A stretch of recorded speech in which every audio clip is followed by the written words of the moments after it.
Hello friends, ഞങ്ങൾ വേളാങ്കണ്ണി പോയതിൻ്റെ ഒരു വീഡിയോ ആണ് കേട്ടോ ഇത്. വേളാങ്കണ്ണിയിൽ പോകാൻ ഉദ്ദേശിക്കുന്നവർക്കൊക്കെ വളരെ യൂസ്ഫുള്ളായിരിക്കും. ഞാനും വൈഫും കൊച്ചുമാണ് പോയത്. സ്പൈസ് കേരള ഹോളിഡേയ്സിൻ്റെ ഒരു 1 ഡേ പാക്കേജ് എടുത്താണ് ഞങ്ങൾ പോയത്. 2+1 സ്ലീപ്പർ ബസ്സായിരുന്നു എടുത്തത്. കൊച്ചൊക്കെ ഉള്ളതുകൊണ്ട് സ്ലീപ്പർ ബസ്സായിരുന്നു ഞങ്ങൾ ചൂസ് ചെയ്തത്. ബസ്സൊക്കെ നല്ല നീറ്റ് ആൻഡ് കംഫർട്ടബിളായിരുന്നു. നമുക്ക് സുഖമായിട്ട് ഉറങ്ങി വേളാങ്കണ്ണിയിൽ ഞായറാഴ്ച രാവിലെ ഒരു 6:30 എത്താൻ സാധിച്ചു. ഹോട്ടൽ റിയ പാർക്കിലായിരുന്നു സ്റ്റേ ആൻഡ് ഫുഡ്. ഞങ്ങളൊരു നോൺ AC റൂമാണ് സെലക്ട് ചെയ്തത്.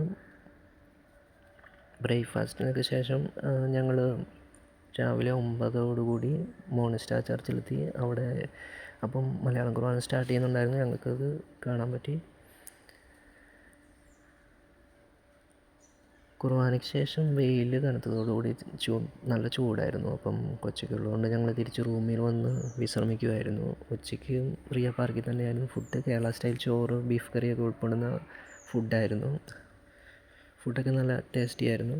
അതിനുശേഷം ഞങ്ങൾ വൈകുന്നേരത്തോടു കൂടി വീണ്ടും main shrine, upper basilica, lower ബസിലിക്കയൊക്കെ പോയി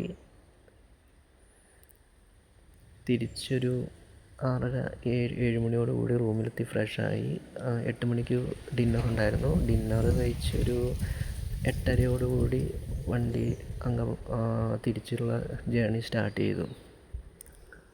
തിങ്കളാഴ്ച രാവിലെ ഒരു 6-6:30 ഞങ്ങൾ തിരിച്ച് അങ്കമാലിയിലെത്തി.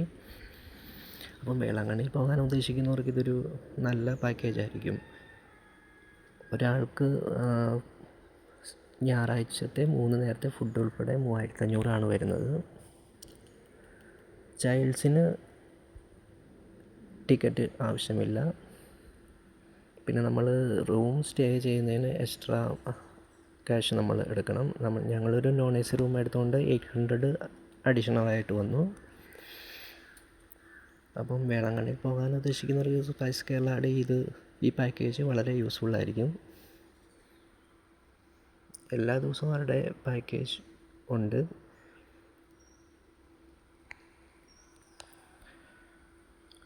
അപ്പം കൂടുതൽ അറിയാനായി നിങ്ങൾക്ക് സ്പൈസ് കേരളയെ കോൺടാക്റ്റ് ചെയ്യാവുന്നതാണ്.